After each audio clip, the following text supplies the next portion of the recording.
every thought because you're not your thoughts. If you can doubt every thought, knowing that you're not your thoughts, you don't create them, they're not from God, that they're from the deceiver, the great deceiver, Satan. If you can doubt every thought, you can be free just like that. At an instant. Bring every thought into captivity. It's so amazing.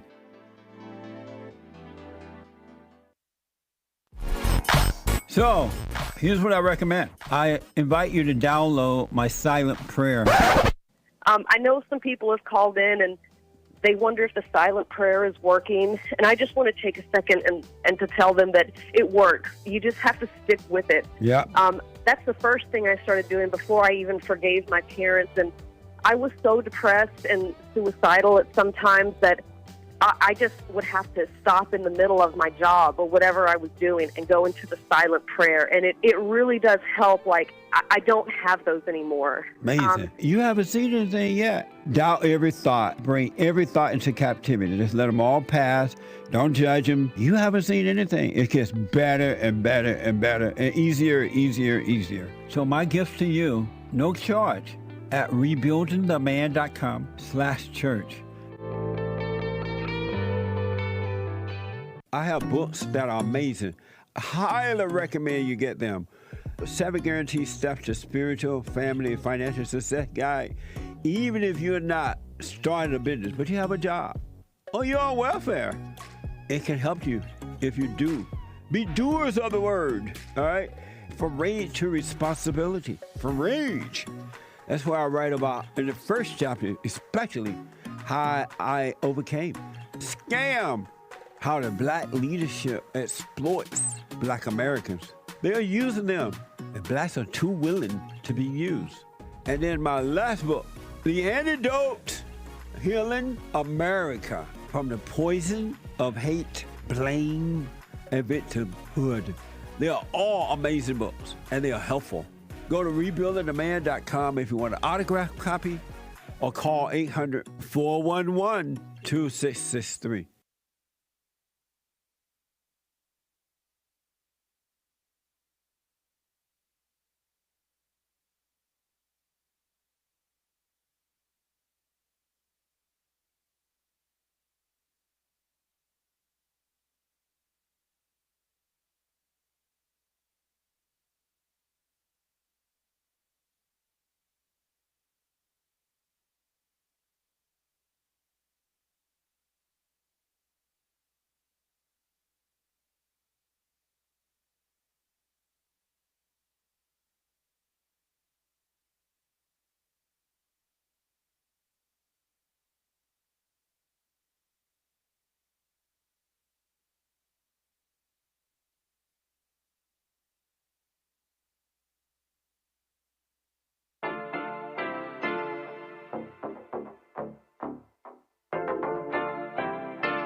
Isn't he Mexican? Colombian. He calls himself American. What is this? Anchor Baby. And in this corner, it's the American Anchor Baby. Daddy's home. That's an offensive term. People find that hurtful. You mean it's not politically correct? Excuse me. I'll use the word anchor baby. You know, he's an anchor baby in Canada. Tell him we still rolling with Trump, too. Anchor baby, the whole thing sounds horrific. You're just making it sound like immigrants are these horrific, greedy people. Ustedes pueden aceptar mi negocio o aceptar las consecuencias. Plata o plomo. So you would be considered white, in my opinion. You the blackest one in this room. I think so. And what happened was his mama got pregnant on the other side of the border. And then a few hours before, just before it was time for him to pop out, she jumped across the border and let him fall on America's soil. So he became the anchor baby. You don't call him the anchor baby for nothing. Amazing. We like this anchor baby, right?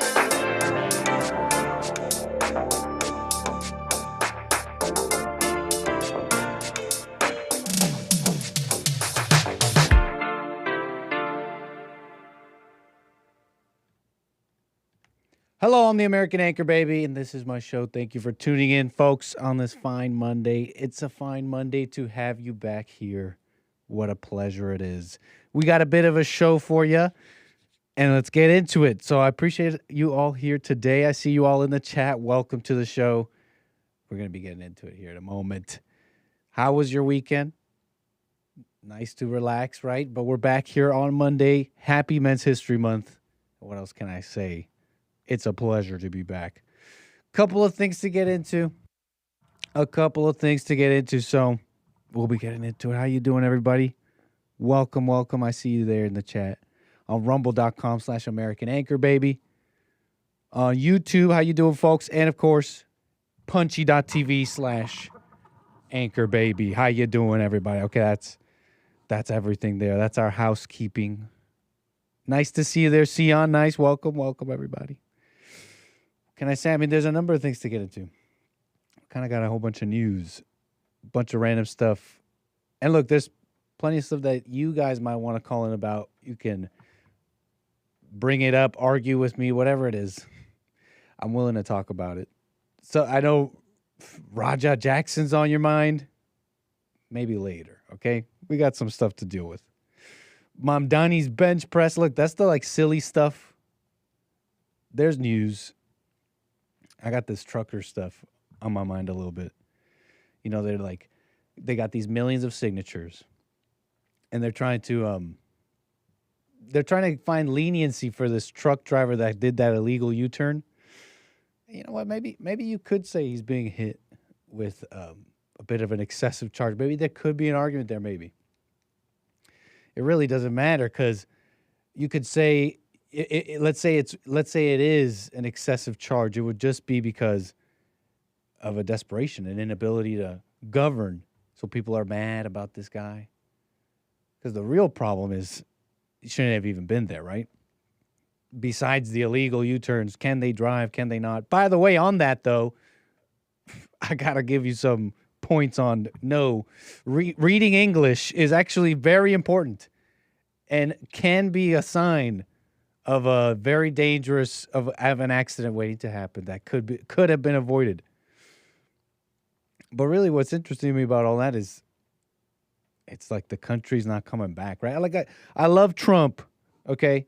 I love stuff that's going on and all that, but in many ways, as it stands, right, just from my perspective, right, and in many ways, I'm not even that sophisticated, so let's be real here. But I can only do one thing, is be honest with you. And from what I see, there's no, it's not coming back. It's a mess. They're fighting for illegals, folks. They're fighting for them. And it's like, what? The apparition speaks. I see you in the chat maybe a little bit. Oh, immigration. Will that fix it all? Look, I'm not trying to give you a magical solution, but any way you slice it, the more we do, the more we slice here. It's like, yeah, mass deportations fixes it all. Maybe that's a little ridiculous, but see, that's why we're paying attention to ourselves, right? That's maybe the sophistication we lack. I see you in the chat. Thank you. Oh, I can definitely do such a thing. Request, would you toggle on closed captions for us deaf people before you stream?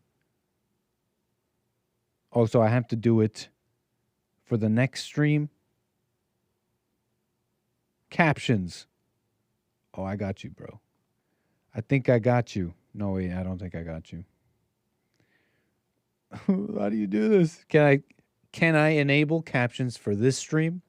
If you say yes, I will go further just a little bit. I don't know if it's possible to toggle on after we start. Thank you for the super chat. Okay. Well, where was I? What a mess, right? They're fighting for the illegals. We'll get to all that. Yeah. Magic solution, mass deportations. We're talking fix the family, fix the wages, fix the maybe we're messing around, okay? Where was I? 888-775-3773. Something's on your mind. You want to call in. You can get on hold. That's the number.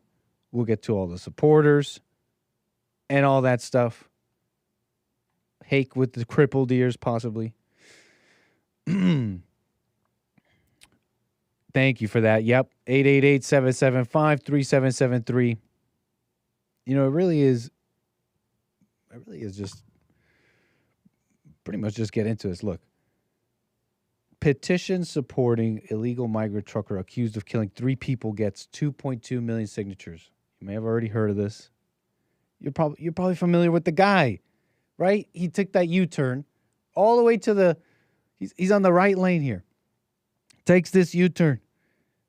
Can you say he saw this car? I don't know. I mean, he's looking to his left in the direction of his rearview mirror.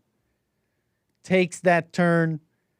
Car plows into this truck. You might have seen the footage. The guy, I don't know, was he in shock? Was this just another day in India? That's what people were saying. He's interesting. You know, he's from some village. I know a little bit more about our friend here, Harjinder, and his village. But whatever. More on that later. You know, they got these 2.2 million people. They got these signatures put together by this change.org petition. It goes further down.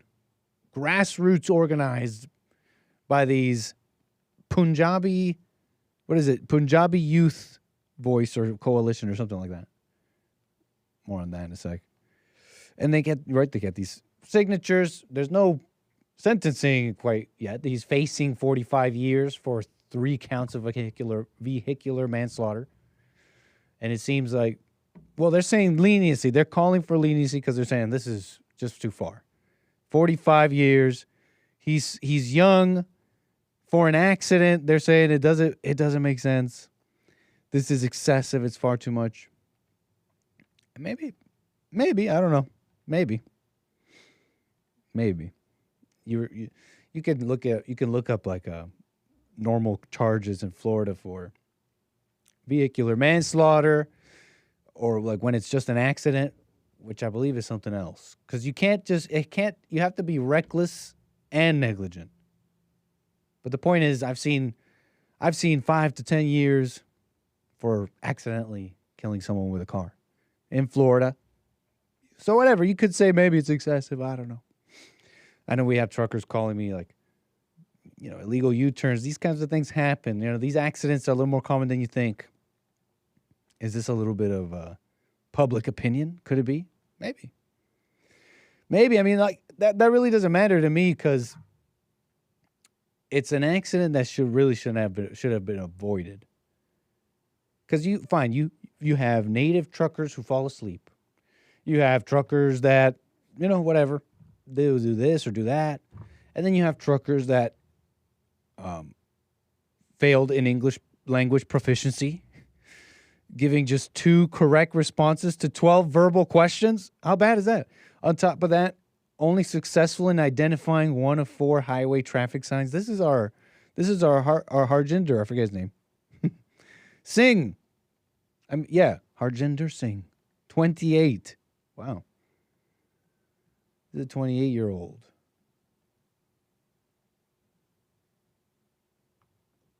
Maybe just shaggy from the picture, you know. That's 28 years old? Why was I thinking way older? I was thinking 38. What do you think?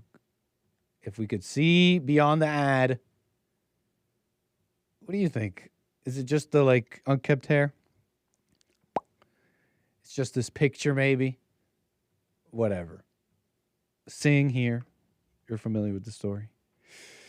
You know, it's funny. They got his village and some prominent party, like a prominent Indian party, passing resolutions saying, hey, America, please, be lenient, be reasonable.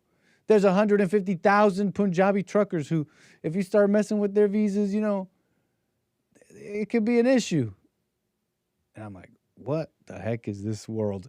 They got Harjinder Singh's village, his family putting out statements in the Hindustan Times, fine, but here we are reading it.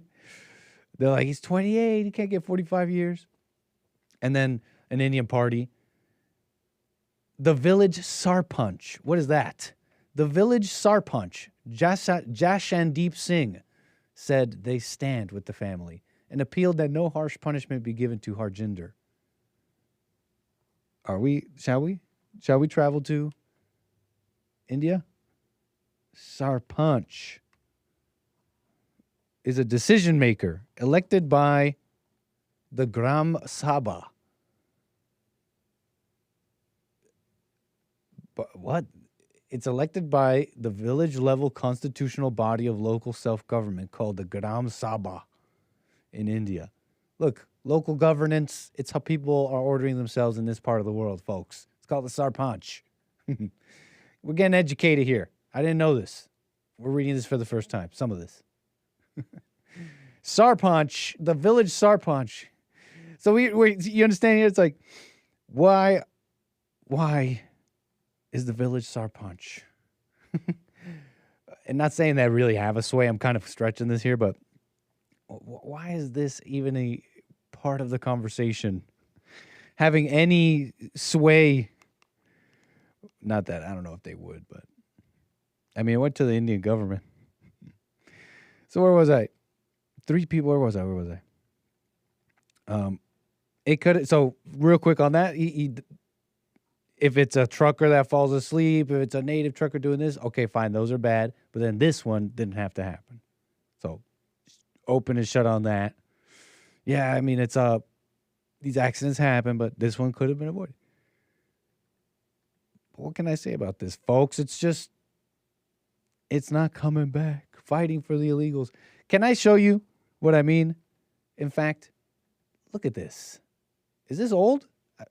A part of me feels like I did something like this, but this article is from this month, this year. But look, just look. The image of what's wrong, right? Like, why isn't the country coming back? Why, and we're loving what's happening. We're seeing, right, Trump. We'll get to that. We'll get to some of those, by the way. But as it stands, right,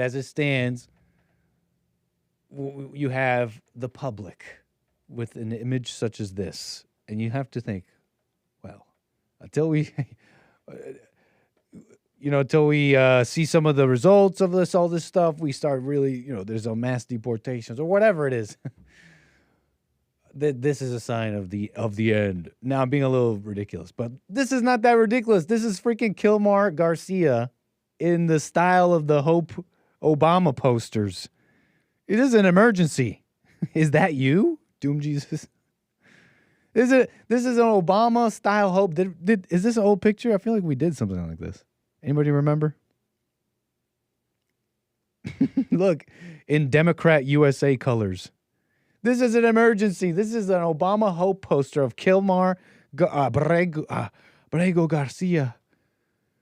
This guy that, right, he was arrested, right, deported off to the El Salvador place, right? I wonder if they had him like bent over, like like in those prison photos with, that tough prison over there in El Salvador with all the gang members. It's like, you're out of here. And then it's crazy. It went all the way to Supreme Court. Supreme Court was like, actually, you got to bring him back. You got to facilitate his return. The second he gets back, he gets hit with these charges. We'll get more into the details. You'll find this interesting. And as I gather, it's pretty interesting. It seems, from the sounds of it, from what it seems like, I think it's quite explicit. They're saying, all right, buddy, we got you on these charges. And then you want to play this game and do this and fight the charges and say, oh, no, you guys are just persecuting me. This is a political persecution. Either plead guilty and we deport you somewhere you can handle, or you fight this and you get deported anyways, and we send you to Uganda. And people, so that's part of the controversy. They're like, what? Why? Where did they get off doing this? Like, what tie does this guy have to Uganda? Which I think is awesome. You could call it mafiosi. But this guy is the mafiosi. And that's the allegation. I'm saying his personality is scammy, right? Like thuggish, like, I'm going to come back to this country and pretend like Trump just wants to persecute me because we embarrassed him by, the Supreme Court bringing us back. So I'm saying that's really the thuggish behavior. But even further, it could even be deeper than that in terms of the word mafiosi, in that the Trump administration, I mean, or let me be a little bit clear. I don't know if it's Trump administration. I think it's the DOJ saying, hey, we're hitting you with something important here. So he came back and they're saying, in 2022, you did something. Okay, and he didn't get charged for this. Like, there was no, ICE didn't come and get him for this, but there was a traffic stop back in December 2022. And it was a stop by police, okay, in Tennessee. And so what happened was this guy, Abrego Garcia, Kilmar here, was stopped by highway patrol in a vehicle registered to a convicted human smuggler who was previously deported. This car was full of 8 people who didn't have luggage or IDs. He had some story about, I'm just moving them to Maryland for a construction job, and just transporting workers. When they checked his ID, there was a flag. There's a flag that he's supposed to, that the officer had to notify federal authorities that there's a possible MS-13 affiliation. So that's where the deeper mafiosi connection might be. Now, those are the allegations. What happened in that story is the highway patrol did contact ICE. It was like, hey, I'm following the rules here. I'm getting the flag. This guy is possible MS-13. You guys are interested in him. Guess what? I got him. And ICE at that time declined to take him into custody. And so no immediate charges were filed, and he was let go with just a warning by the officer. Which the officer, by the way, suspected human trafficking and all that. So, I mean, that's just a little bit of the story of Kilmar in case you see it and you hear stuff about, well, Trump wants to send this guy to Uganda. How does that make sense? And they're trying to say he's MS-13 and gang affiliated, but no, he had a protective order. This is that strange connection that's not here. This is a fact, all this. And when they say, they're trying to, I've seen this already, right? The defense is, he wasn't charged in 2022. ICE declining to come after you is not necessarily a sign of innocence. You understand? ICE needed some funding, no? Recently. So, anyways, okay, you get it. He's not just a normal guy, a little tulip, to make hope posters out of. To say what? To say what? Anyways, and so, and I appreciate, right, I love Trump. I love him doing all this, but, I mean, we'll see how this goes. It seems like it's going to be pretty tough. And what I mean by that is, it looks like they're coming at it a pretty tough stance, and it might just work out in their favor. From what it looks like, I'll see. Can these judges really just block Trump? Can we really not fix the country? I hope to see this turn out. We're watching this, right? Trump, I see him as a strong man, right? And I think, should it come down to it, he'll do what needs to be done. We're waiting and seeing personally. And I say that with a support and a love for Trump, knowing that these are the signs of what I think he wants to fix, but also until it does, the country's not coming back. It's just a fact, folks. Borrego, anyways, what else about this? This is awesome that they're like, hey, plead guilty, buddy, or you're going to Uganda. Anyways, what else about this? Look, people wondering, yeah, the Indian guy doing the U-turn. It's like it happens. Accidents happen. I remember there was this incident. This was right before coming to Los Angeles. And this was kind of in the news a little bit there. Maybe a lot of it. It was the craziest thing because of how many people died. But it was a similar situation. An Indian truck driver. Not illegal. Legal immigration. We love it. deadly crash, kills like 15 hockey players, like teenagers in some like town and like some community, like small town too. Just the loss of life is the team was headed to a playoff. Insane, right? Well, Canada and the world of hockey is in shock. Police say 15 members of a junior hockey team were killed in a bus crash. More than a dozen injured were injured, and 2 of them are in critical condition tonight. The team was headed to a playoff game Friday when a truck collided with the bus near the town of Tisdale in Saskatchewan. Nikki Batiste has the story. These are the young faces of a Canadian junior hockey team devastated by a national tragedy. This is years ago, 2018, I believe. 7 years ago now? Emergency crews rushed to the scene after a semi-truck collided with the Humboldt Broncos team bus in Tisdale, Saskatchewan. The team's 24 players ranging in age from 16 to 20 years old, coaches and the bus driver were all on board. Royal Canadian Mounted Police say 15 people were killed and 14 others were injured. In a hockey-loving nation, Humboldt's small community of 6,000 is reeling. There's a bit of shock and a bit of disbelief going on, a bit of thinking about how the community's going to handle this. Family, friends, and supporters of the team have taken refuge at a local church, waiting for news of loved ones. Matteo Carboni is the reverend. This is a good thing that people come together in the time of need. They don't stay at home when they're feeling isolated and alone. Look at this church leader. Humboldt Mayor Rob Minch said Canadian Prime Minister Justin Trudeau offered his support. This is truly... Damn, just back with Justin, huh? Are you guys wishing Justin back a little bit? Or maybe was there a sign? Was there like a schism happening towards the end? Did the beard start growing? Could there have been an alternate timeline with Justin post-Sophie divorce? Him, that French side of him just really coming through. And not the liberal, right? Just like the nationalist French side of that part. It's in him somewhere, right? La Pierre Laine. Our province, we're a small town, and we're overwhelmed with the outpouring of condolences that we've received. Now that's a Saskatchewan dad. So, anyways, bit of a story, a couple years ago, but look. The guy was found not to speak English, did not understand highway signs. Like, I don't know what to tell you. Anyways,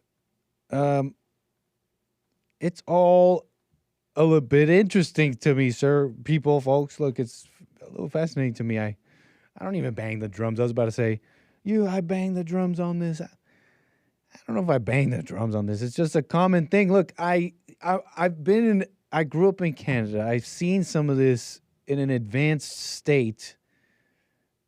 And I don't think a lot of you people even, well, I don't know, my audience is pretty based. But a lot of people out there don't really know how bad it can get, how low mentalities can get, of everybody. Native populations, people coming in. I've just seen it. There's this woman going around, and I was going to play the clip, but I'll play it. It's just she swears a bunch at the beginning, and it's not even, like, nice. It's not, like, grating, like wow, like, find Jesus. I have a brain tumor. Which is kind of maybe even offbeat for me to say, but look, she's here talking about waiting to get an MRI. Now, who in America, now, I was trying to talk to some people about healthcare in America. I don't know if you guys don't really wait for MRIs, do you? Like, it depends on what your healthcare. But anyways, this woman's saying she's waiting 13 months to get an MRI. You gotta understand, this is a diagnostic procedure. Okay, it's the kind of thing you do at the very beginning to catch things, find things, see what's wrong.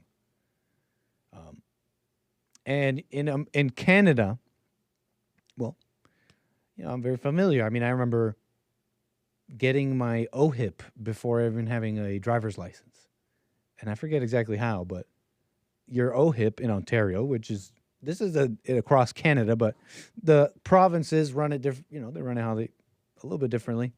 You have to, right? Local governance. The point. What I'm getting at is, how did socialized healthcare work for me? How I saw it. I remember before even having a driver's license, having my green OHIP card. It was my picture on it. You take this to any clinic, pretty much anywhere, right? And you scan it and you get help, okay? So anyways, that's just how it is, okay? I just remember that growing up.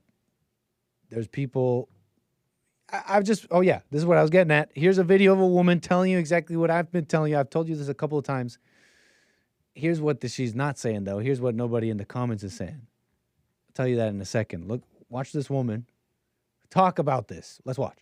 Today on How Fucked is Canadian Healthcare, I need an MRI to see if I have a fucking brain tumor. And go ahead, guess when it is. Go ahead, guess. It's in 2026. 2026. My MRI to see if I have a brain tumor is in 2026. It's March 2025 right now. And if you thought this was bad, it's actually worse than you thought, because the appointment where we decided that I need this MRI was in December of last year.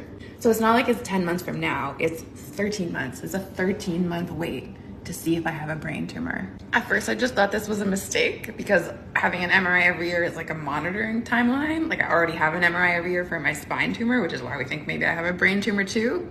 So I was like, hey, they just made a mistake and scheduled this on a monitoring timeline. But no, I called and the clinic was like, yeah, the doctor actually requested that you have it earlier, but this is the next spot we have. We're seeing about 13 months for these brain and spine MRIs. Cool. Cool, cool, cool. Canada, where healthcare is free, but only if you can afford to wait. And it's also illegal to, like, let's say you're like, okay, but I do have money. I have money. Somebody MRI me. I don't want to put out misinformation, but I remember talking about this not even that long ago. And I'm almost sure, at least explicitly, I think there's, over the years, I bet you people with money have found a way. They usually do. Probably in a similar way that property laws change in Canada slowly, right? Without having to be said. Yeah, the land is owned by the Queen, now the King. But, over the decades and centuries, they've built up maybe arguably robust, maybe it comes down to whose military matters, but arguably robust property law. I mean, it depends on who you ask.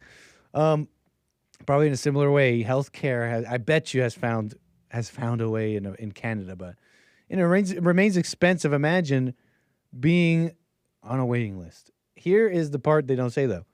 Oh, socialized healthcare is just socialized. It's just, I really don't know. I'll tell you that. Because I don't want to say it. I don't know. Could a small population, I don't know, that with a watchful eye over, right, like how sick and imagine a government promoting health, promoting taking care of yourself from the beginning, and a world that kind of does that. Your world, call it your society. Just imagine, just a little bit different. I mean, they used to have videos going around of men just working out, and it's the government. It's from the government. These are old. I've seen them, the black and white, and they're like, it's just guys. It's just men working out. They're like, you should work out too, citizen, work out for your country. And I mean, that's just a little tiny thing. It's just imagine the difference. So you got some of that. What I'm getting at is, the government, you're paying into it. Is it socialism? Is it this ism? I don't know. They call things socialism and capitalism that are not. Those things don't matter anymore. You got to have like a maybe more discerning eye on this. But here's what I'm getting at.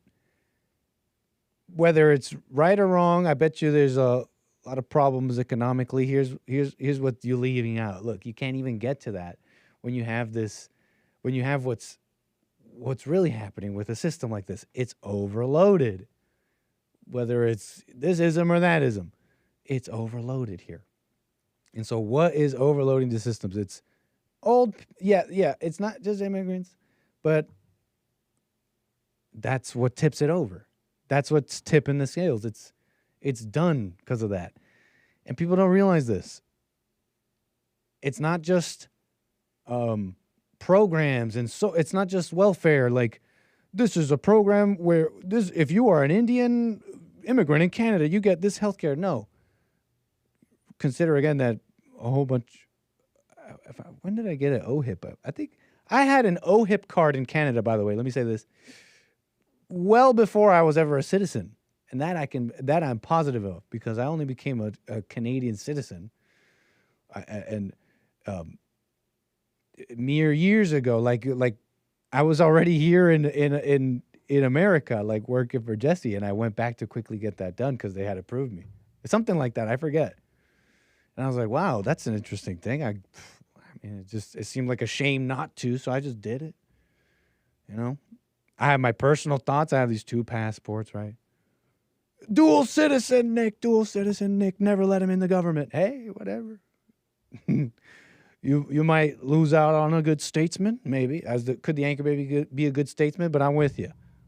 No, I'm not against that. No dual citizens in the government. But look, that was just a little bit about personal stuff. That was just a few years ago. So I had an OHIP card, socialized healthcare, well before I was a citizen. And let me just repeat that. I can tell you that for sure. Not sure the details how that worked, but there you go. Here was a non-citizen getting health care.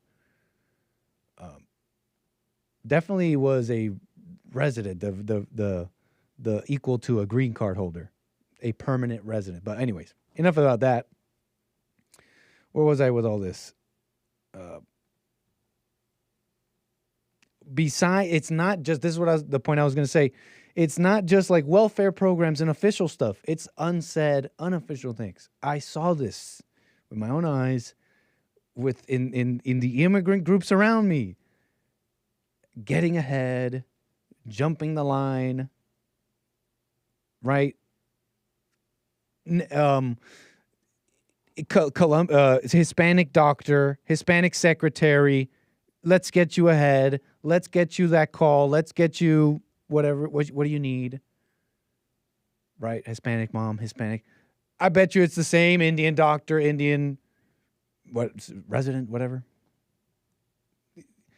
I'm just like speaking openly about the things I saw, or maybe a little bit more advanced that you have not, if you are yet to see. Because I grew up in these countries. I grew up in America and Canada, and I have an appreciation. I've seen them change in just my lifetime, which is not even that long. And then you hear, of course, Jesse, James, and they tell you about it in greater detail. So what else? What else about this? You know. So yeah, that was that woman on the wait list. That was interesting. You may have heard of MAID. You remember MAID? Let's do this again. Assisted in dying, medical assistance in dying. This is picking up steam. And yet it is, because I don't really see it on the mainstream news, but I'll see a little story about medical assistance in dying. And then I'll look into it, and this whole world has advanced, right? In other ways, there's articles, there's doctors, famous doctors who've killed hundreds, 400 in this case.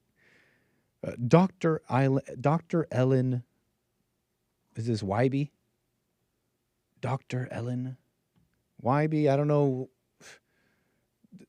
what kind of last name is Wybe. Wybe, W-I-E-B-E. This doctor has helped more than 400 patients die, to the point where a judge had to block one of her cases.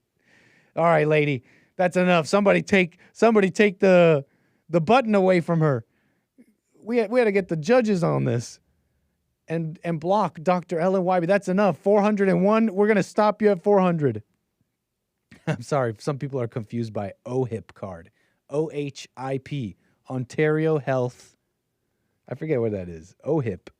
It's how you get health care coverage in Ontario, in Canada. Ontario Health Insurance Plan. OHIP. Old HIP. So where was I? Dr. Death in Canada, 400 patients. And look, so where was I on this? About MAID. Some of this was interesting. Because they're saying it's just picking up major steam. It's getting popular. But then there are, of course, those that are, the proponents of this saying, hey, these people are ill. The vast majority of these people are terminally ill. They're in pain. Let them.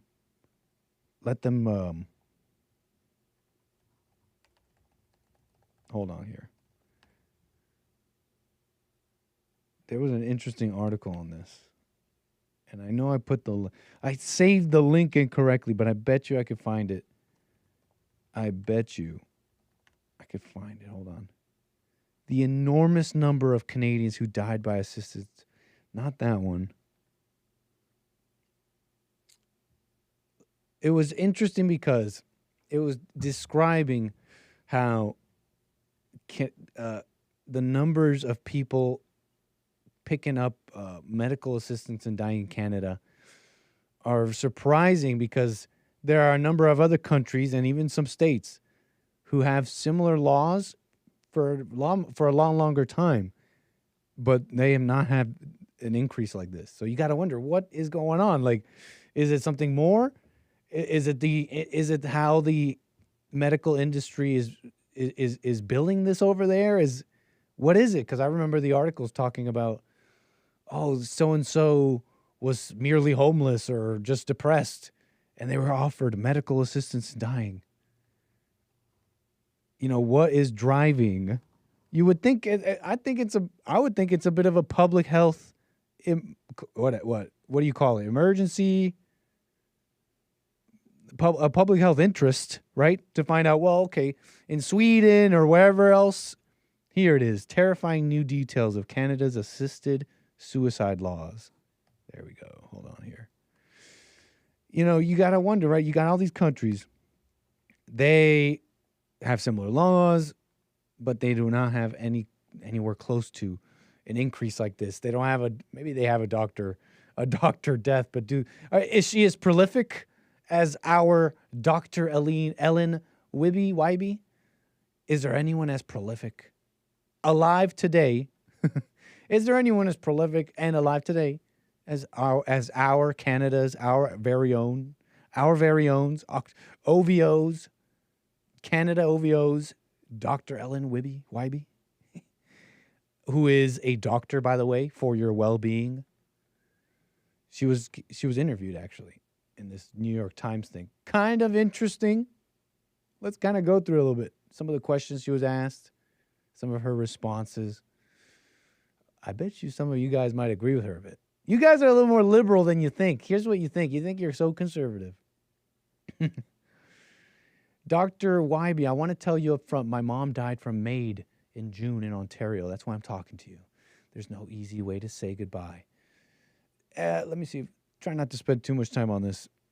So I'm going to move a little quick. The bold is the interviewer, and then she responds.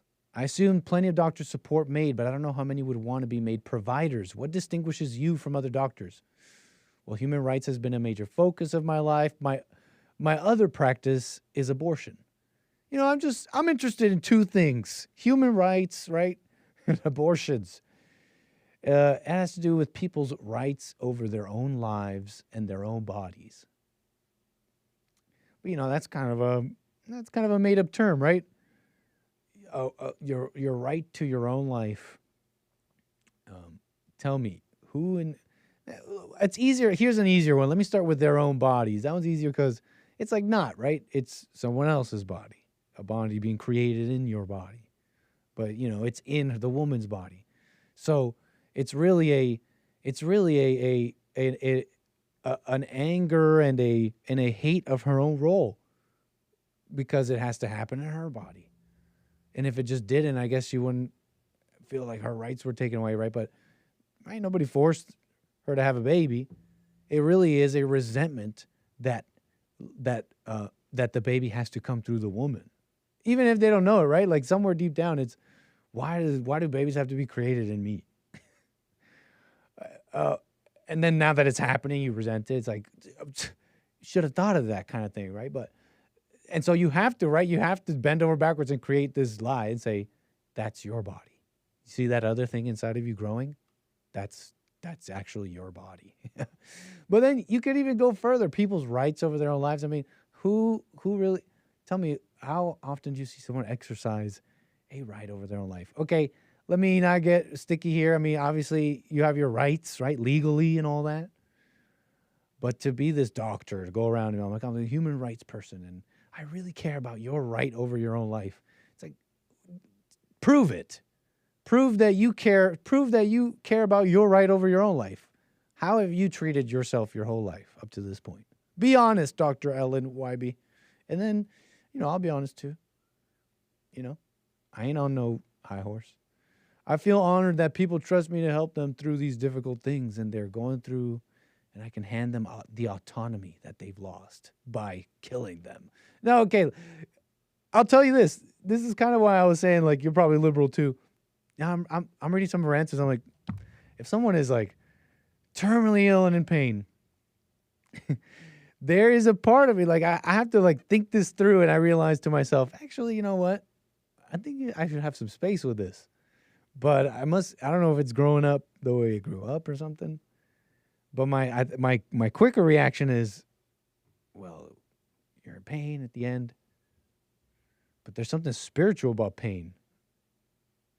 I don't know. I'm far too flippant with it, is what I'm saying. You don't need to feel pain. You're at the end of your life anyways. Something messed up about that. There's something messed up about that. And yet, we're to endure. What's going on here? So that's just me being honest. Now, what else was she saying?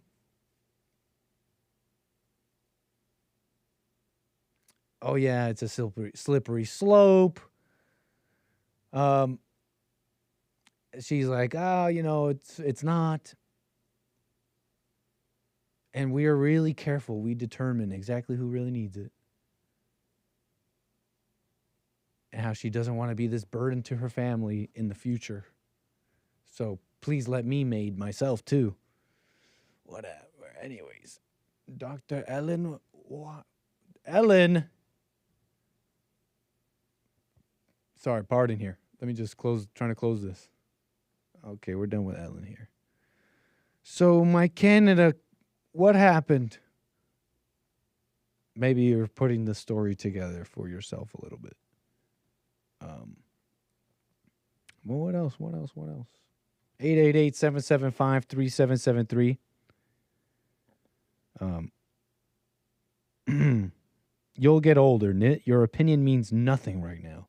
You disagree? You disagree? How about you give me your meaningless opinion? We can have fun. I know what you mean, though.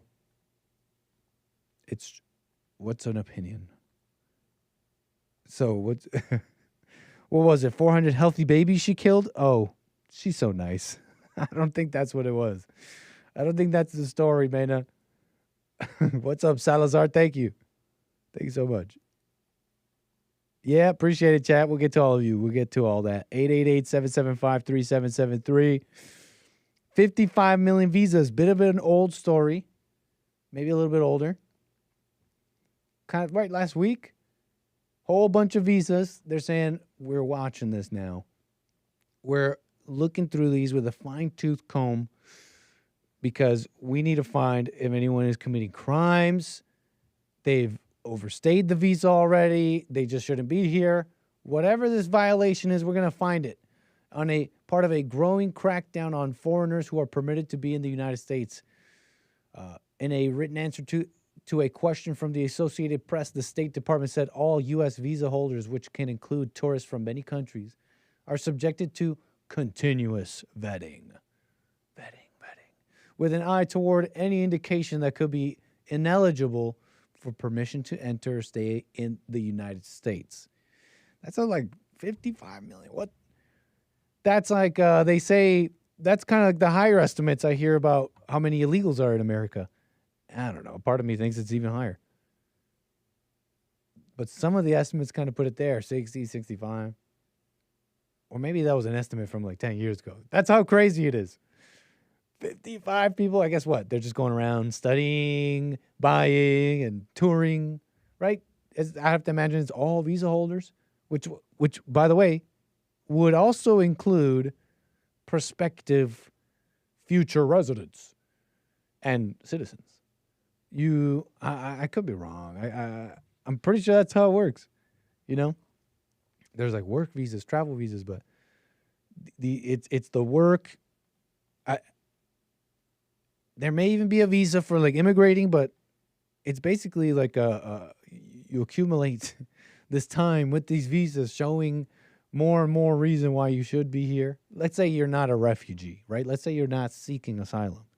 That's pretty much the path you go. And then, of course, there's a number of other things that, we can't even go through. I'm not even familiar with all of them. Programs, H-1Bs, and the visa programs that make, special designation groups that, that let some, I don't know, stupid person in the government just like, sign something and be like, yeah, let in millions of these people here. Around me? Oh, no, I'm not living there. Yeah. No, go ahead. Yeah, just put them there. Put them right there around those people. So what else? I mean, there's pretty good, pretty interesting, I guess. Continuous vetting. Get them. Do it.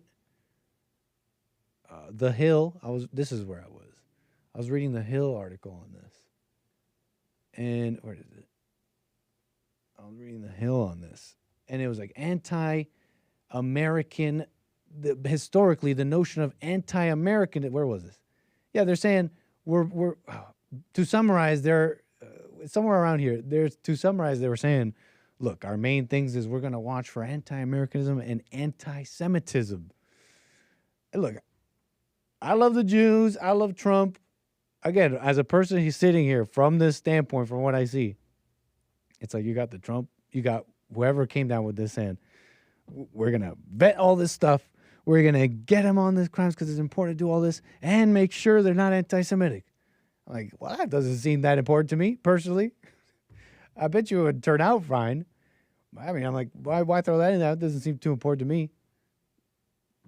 It seems like you're fine with the crime stuff, right? Like, just get them for the crimes and being illegals and all that. But anyways, so like I love the Jews and I love Trump and all this. But what I've seen in America, what I've seen is, oh, let's deal with crime. Oh, let's deal with immigration. Oh, let's deal with the economy or whatever. And it's doing that, but then people in there saying because of XYZ, some random reason that you think is maybe little, but I'm starting to think it's the reason why these things don't work because you're not serious. Put it like this. When they were saying, let's deal with crime in D.C. Oh, but the crime is going down. It doesn't matter until you, and maybe you don't even necessarily have to say it, but whoever is running the government, right, is running things, has to have the clear will and just have the clearness to say, well, no, it's not just crime and, if we just bring down this number. No, we have justified a black criminal element that does not care, and they're justified. And then the spreads, right? This is just one aspect, right? I'm saying black criminal element because that's the one I know. It's just so obvious, right? They deny and they put out the penalties lower in many cases. So this spread, right? This mentality spreads. And if you're not serious about that, you start wondering, well, why don't these things get better? Because the people who are dealing with it aren't serious about it. And I think Trump is. I think he is, personally. But this is that vibe I get, right? If you're saying, we got to deal with immigration to make sure they're not anti-Semitic, I'm going to think, do we got the person that's like serious about the immigration thing? Because like, I love the Jews too. I don't want any of them hurt. I don't want anything bad. But, we're talking about immigration here. We're talking about the border. So, anyways, you know what I love? Good moral character. These are words that are being used for this continuous vetting we're talking about. Good moral character is now vital for naturalization and 55 million visa holders, including EB5 investors, who all now may face continuous review under the new U.S. policy. Isn't that nice? Trump administration has introduced new standards for evaluating good moral character. Now, let's kind of read this because I'm not familiar with what those standards are, but I was reading that and I'm like, that's nice, huh? Good moral character. I haven't heard that since 17. I don't know. Actually, I'm obviously wasn't alive then, but I'm sometimes surprised by how people don't know,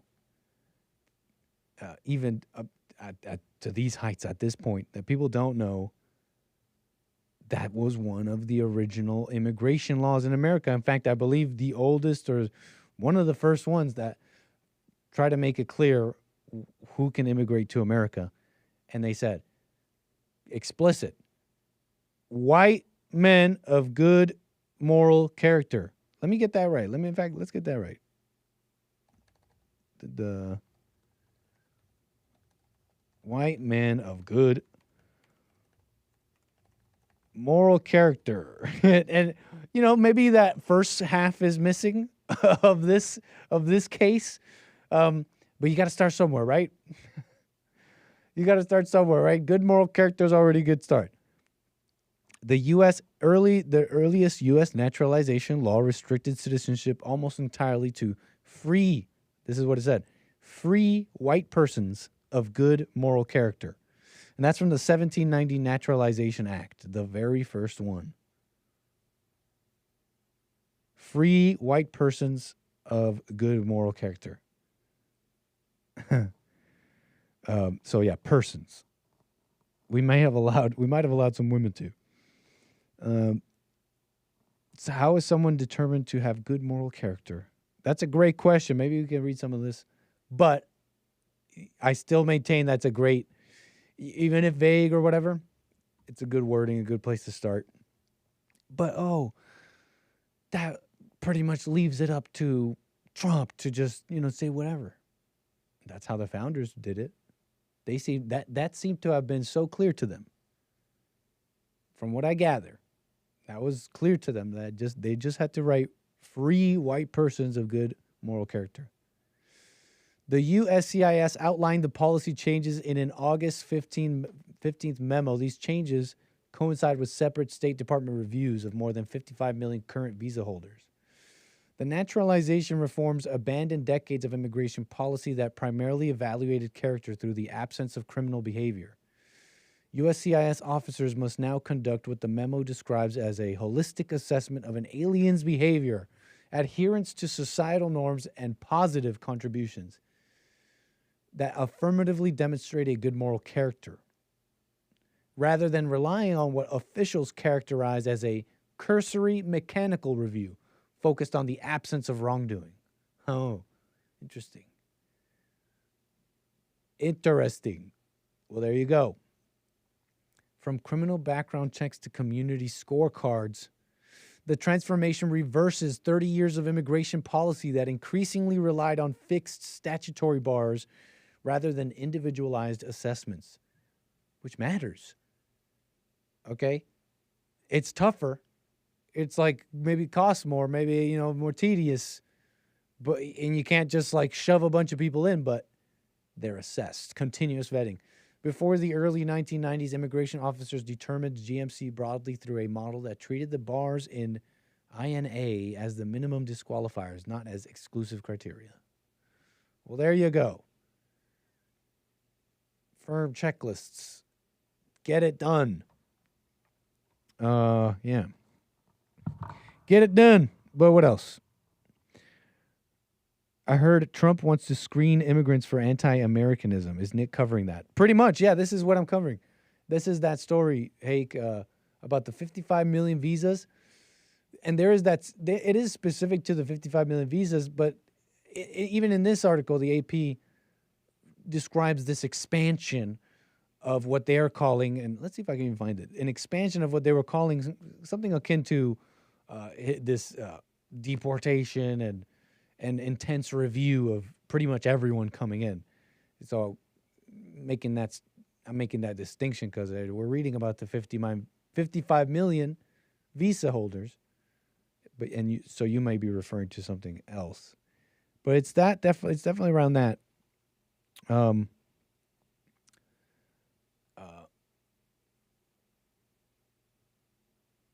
No, I don't know if we have any specifics on the criteria for you. But we got a little taste, right, with them saying what it's not, right? It's not just a mere, okay, you haven't committed any crimes, and it's just a cursory review that the system shows you don't have any, outstanding blah blah blah. Go ahead, stamp them in. No, as opposed, let's actually make sure you adhere to societal norms and have positive contributions that affirmatively demonstrate good moral character. I mean, if you wanted a reiteration of what the criteria might be for those wondering. Pretty interesting, folks. Now, what can I say? What else was there was one more thing about this. Anyways. Let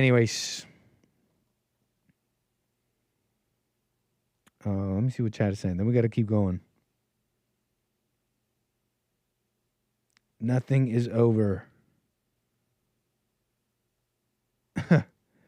Shut up. JLP says we can get our country back. No, he doesn't. Unless I mean, he's not like mad or black-pilled, but he seems full of life, jovial even. But I don't know where you're getting that from. Shut up, Nick. JLP says we can get our country back. Where? When does he say that?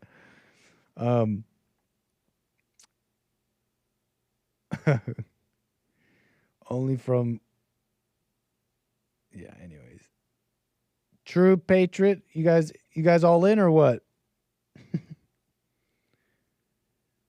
Anyways.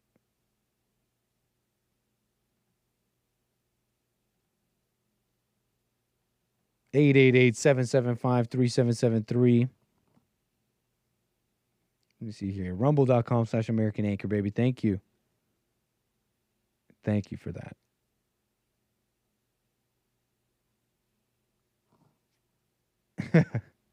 What are you saying here? Whatever. How do they define it? I don't know what you mean.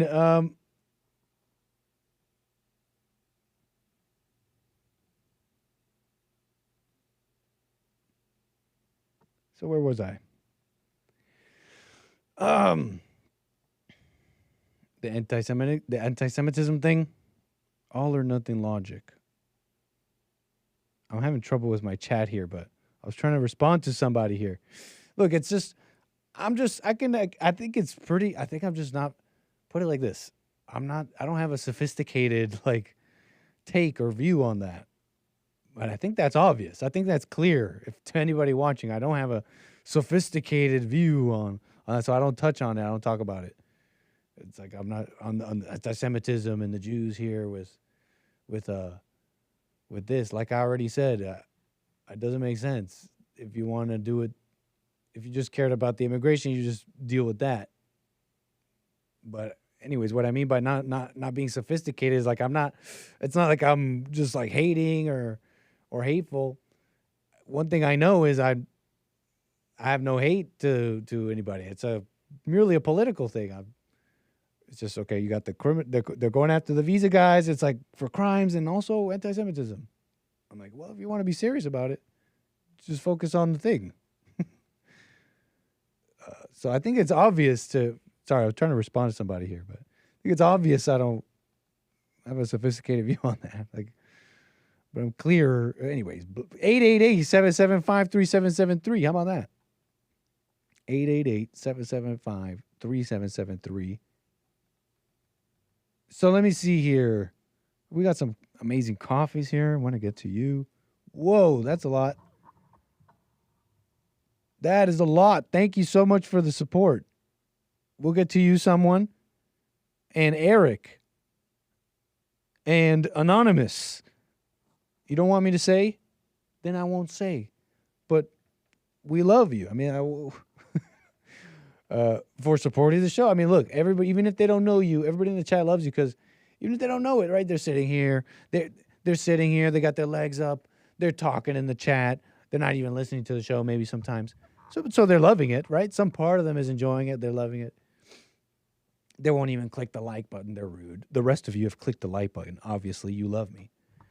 But you know, whether it's this or that person, they're loving it, and they love you for supporting the show, keeping it going. That's very generous, Anonymous. Thank you so much. The rest of you, don't be rude. Click the like button. Show some decorum. Say hello in the chat. We see you here. You're sitting around like a bump on the log, and you haven't even said hi. Leave a comment. So amazing. Man, thank you, Eric, too. By the way, Eric, very supportive, man. Very supportive and generous. And Eric here wrote us a whole bunch. Hold on. This is not pithy, man. But this is generous. So, I mean, it kind of, right, you're allowed to, right? I think the more generous whoa, this is a lot. I think the more generous you are, right, I don't want to say that. No, I take that back. You have to have some like a semblance of what's the word? Just like a respect for how a show is run. Really, what it is, it's like have a little thought of the audience and how a show can run. Because I have not even read this, Eric, but you're very generous here. But look at the scrolling, folks. It's a bit much. We'll see. We'll just jump in. It's right. Maybe it's fascinating and blah, blah, blah. But thank you, Eric. Appreciate the support. We will impose pithiness, though. You know, if this starts getting insane, I don't know what to tell you. We just can't do it. But let's get into it. Eric, man, what are you saying here? Talk about rap music. Says rap music is of the devil. He says the ego is always looking to defend itself, to defend a non-existent concept of self. There's no peace found in a desperate attempt to prove one's existence. Rap culture is promoting a concept of self-founded in violence, degeneracy, and promiscuity. When you identify with the lyrics, that's what your ego is going to find important. It may not show up in the actions of gang warfare, drug dealing, and prostitution, but it will influence an intense conflict at Walmart, blah, blah, blah. It's rare someone commits a homicide because they were influenced by Tool. The lyrics never indicate solutions found in guns, drugs, clothes, money, cars, jewelry. Blacks take pride in identifying with rap music. Idolize, imitate what's suggested. They attach their identity as it's uniquely part of the culture. Pride is the most demonic of sins because it's prioritizing identification with the ego. I mean, what's your deal with this? Like, you really, really want to say black? What's the point here? Like, I get it. Like, yeah, sure, they're talking about killing and stuff. It's terrible. Rap music sucks. Like, maybe you can even say it's more prideful in that way. But I get this. Look at this huge message, and I'm not. It's just. I'm just being honest with you, Eric. It's this huge message. This is like part 4 on this same topic. And let's just take a step back here. What's the big? Why do you want to so badly say that the pride of the blacks is worse than others? It sounds like something's wrong with you, unless I've seen this wrong. Because it's like I'm not even disagreeing with you. Fine, let's put her there. It's pretty nasty what those lyrics are, and how demoralized blacks have become is insane. They've like animals in the streets killing, like they're killing, like it's crazy. But why do you want to so badly say that their pride is worse? Don't you know evil is the same? Or do you not really believe that? Don't you know that the sin of a person, of a weak white guy sitting with their emo music, being like sad and not killing anybody, is the same evil spirit that has led to the weak America, that has led into immigrants, that has let the children be deranged and turn into shooters, right? It's the same that has turned those young in the black community into thugs and all that. Like, I think I've put it there with you and said, yeah, fine, those lyrics are worse, but that you so badly want to say that, it makes me think you don't really believe that all sin is the same. You know what I mean? And are you a Christian? Sorry, I guess I was reading something here, but I got a little tired. Possessed by evils, like he like laid it out. He did this in Markdown. The lyrics suck, man. Okay, I agree. I guess it's supposed to be nicer, but in my opinion, I'm not being particularly mean. I'm just looking at you guys in the chat. I like Eric. We're cool. Okay, this is how men talk. Don't be so emotional in the chat.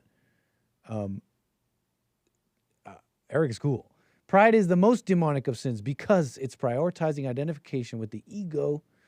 We're going to try and skim this, sir, but I'm going to try to show this respect as well. Defending an illusion at all costs. Blacks will literally die over disrespect. That is so interesting.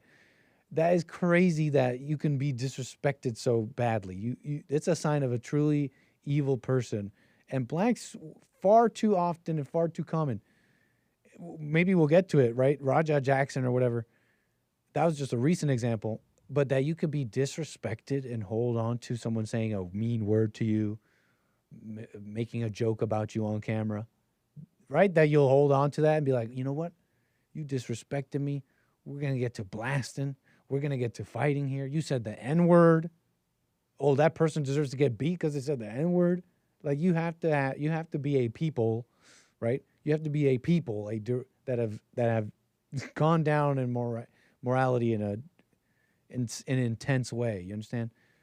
You say, so what's the difference in music? The difference is one genre leads one on an introspective journey to question oneself. Oh gosh. He's still trying to defend like Tool is really amazing, like it's really gonna expand your perspective. Look, Eric, how many Tool guys do you know that are just not that deep? And I'm not trying to be that. Come on, let's be real. Because look, he's bringing up this again. This is part 4 on. Look, if you listen to Tool, at least you'll get like mind expanding stuff as opposed to gangs.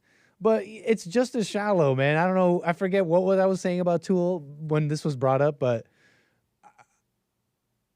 I've met the mind expander Tool. Like I don't want to say that they're really usually psychedelics type people, but I met a bunch of those. They're just as lost and shallow. It really is, as the vast majority of people. Like, it's not that personal. You don't understand it seriously. Because maybe you, Eric, have found some like interesting perspectives. Anyways, whatever. That's not even that deep to me. I get it. Yeah, obviously Tool's music with the mere lyrics that say, about the ego and stuff. You're obviously just by that alone, clearly you're exposed to definitely higher thinking things here than right, like hoes and money, right? But this is what I was saying too the other day. It's like, if you're such a mind expanded person, you would know, you would be able to see the simple genius of that world. If you really were this like totally expanded person, you would be with the common man or with the rich, and it'd be like nothing. It'd be the same. You would see that it's the same. You would see it's the very same. Did you see? Anyways, man, Eric, appreciate it. Let's just finish this. The difference is one genre leads one on an introspective journey. Depth equals God. The other genre directs the individual to look outside of themselves, to chase the most dangerous thrills in pursuit of women. I don't know. I knew a whole bunch of mind expanders like that. Superficial equals Satan. When we look to people, places, and things to solve our problems, we reinforce the ego. We try to appease the ego by confirming its identity through control of the environment. The ego never sees the hate in its heart as the problem because it's always looking externally. But the tool people expanding their minds and trying to be all spiritual are trying to control their environment too. So many of those don't realize that they are not their emotions, they are not their thoughts, and they try to control those things. And so in that way, they are exactly the same. Look, this is actually pretty interesting when you remember Jesse's biblical question about facts versus truth.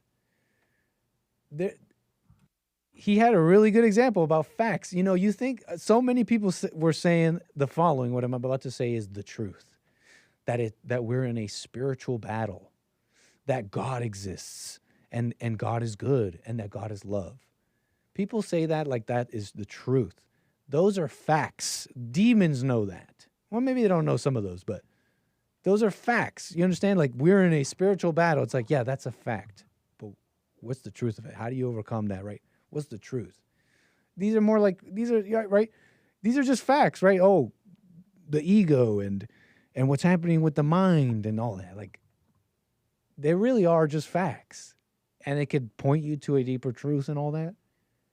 But they're just facts. You think, wow, that's so deep. It's the truth. It's a spiritual battle, right? Satan and God. Wow, I see the truth. No, you're just seeing facts. Have you realized that? That's just a mere fact. That God exists, that good and evil exist, and they're opposed. Those are mere facts. Don't get excited. Don't get on an ego trip over that. Those are just facts. That's like knowing 2 + 2. Some people do, but that's crazy how some people don't even know that, right? It's a spiritual battle. Good and evil exists. It's like, wow, you don't even know the mere facts. No wonder the world's crazy, right? But they're just facts. This is the foundational difference in genres. Rap music and its associated culture is designed to reinforce the ego, inflate the ego, blah, blah, blah. A quick way to discern the direction of a song is if the song is leading the listener to ask, am I being guided toward peace or happiness? Okay, blah, blah, blah. You moved the goalpost with Stand By Me. That's from a different time and culture. Oh, yeah. I think I remember responding something saying, I guess I brought up black musicians. I think I was thinking Motown. I forget what it was, but I may have brought it up as like oh yeah, what do you think about Stand By Me, right? It's a song about, right, you and your wife, right? You become one and you're together till the end and you stand by me, and I may be adding to it a little bit, but it's got that vibe, right? So I guess he's responding to that. Let's continue. This is, I may be putting on like a sarcastic tone, but I do appreciate it, Eric. This is sincerely interesting to me. Trying to keep the show moving here a little bit. But thank you, chat. Thanks for the patience. You move the goalposts with Stand By Me. That's from a different time and culture. Beethoven and the emotions invoked by a well-written love song. We know emotions are of the devil. Love songs trap the ego in heartache that doesn't exist. At least here, the hypnosis isn't suggesting you solve the problem with a gun.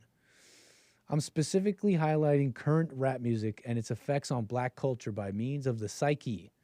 The claim in dispute is that rap uniquely lacks depth. I don't know. I'm not arguing any of that, man. This is just you. You're on that. You're on the whole how deep is rap music or not. Like that, yeah. Fine, yeah. There are superficial pursuits, right? Just guns, money, blah, blah, blah. There's no meaningful life message in rap. It's all dangerous thrills to impress women. What about I'm running with my cousin reading dirty magazines. Okay, maybe not that one. There's a message in there. You said, why don't video games and true crime series cause people to be violent? They probably do, but on a much smaller scale and not to a particular race because there's no racial identity implied. And very few identify video game expertise or the consuming of documentaries. I don't know, man. That's just like, it sounds nice to be able to say all that.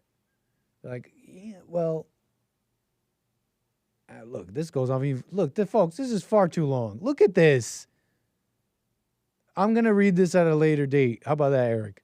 I didn't realize. Look, I'm a little shocked at how much I had to scroll to actually finish where we left off just now.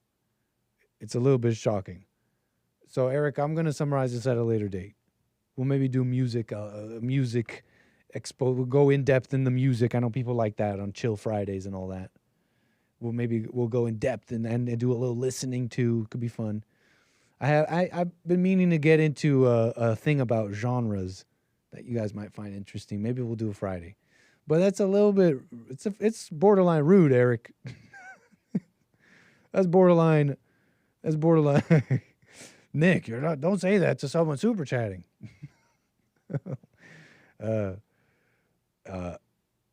He's a tough guy. Eric's a tough guy. Don't worry, chat. He's a big boy. Okay, amazing. 888-775-3773.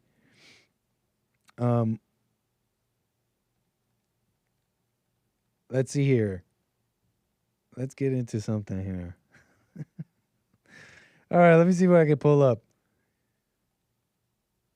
Amazing. Let me close all this.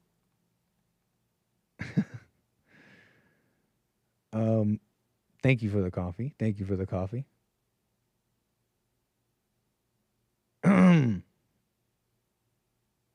It was generous. Okay.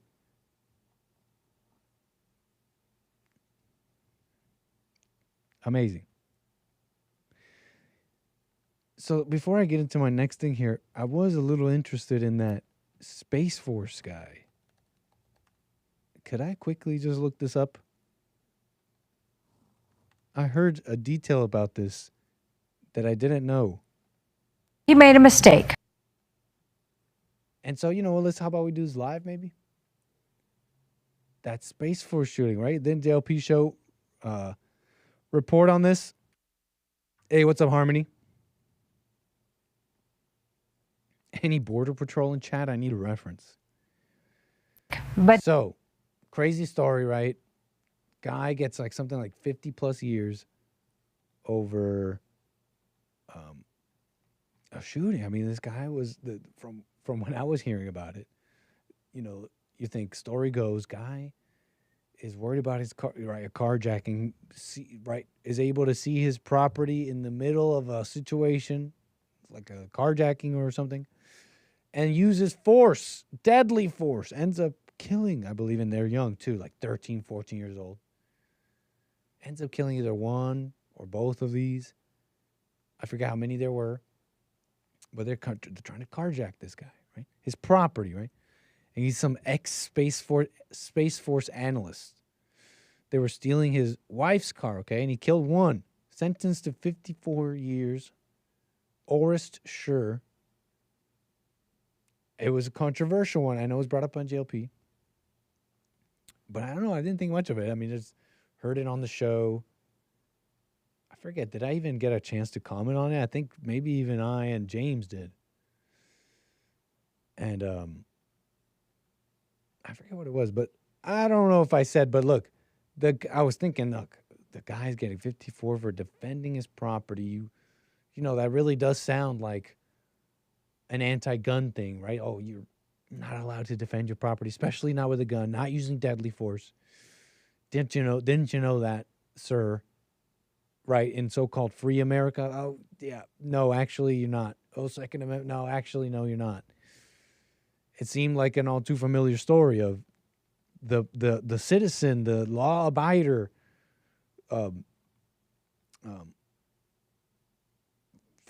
getting charged, being the one who has no options, and I thought it was a story like that. Now, did I get the details wrong here? Because it's not exactly like that. Not deserve to die. That's what a family says as they ask the maximum punishment for the man who shot and killed a teenager who he said was trying to steal his car. Orest Sure was sentenced to 54 years in prison in Adams County Court today. He killed a teen and wounded another after allegedly catching them trying to take his car.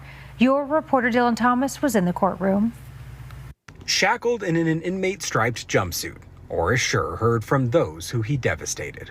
I can't express enough how much pain and grief that we're going to for 2 years to pass by and still having the absence of my nephew, and the memories that we have of him will be cherished forever. Each recounted July 6, 2023, the night Xavier Kirk, just 14, was shot and killed. His friend survived a gunshot to the back. The duo had attempted to take a car that wasn't theirs, a car owned by Oris Schur. You know, kids make mistakes. And so I always teach my kids and my family, like my nephews and nieces, about consequences and repercussions. We're not trying to excuse any wrongdoing that Xavier or Vaughn were involved in. The part that's messed up is that Oris Schur's car was never stolen. Though they never took the car. Wait, what? The part that's messed up is that Oris Schur's car was never stolen. Though they never took the car, Schur chased them down, gunning down the unarmed teens. Even the judge said Schur, a discharged soldier, should have known not to take lethal action that night. Kids make mistakes, but adults are supposed to be the ones to guide us through it. The prosecution... They're not really saying how he chased them down. The detail I heard is that he got in a car, that he was in a vehicle and chased them down. Let me see if I can confirm that. And chased them down, shooting at them 11 times or something, firing 11 rounds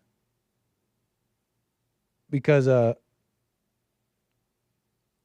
but now they're saying that it was never stolen.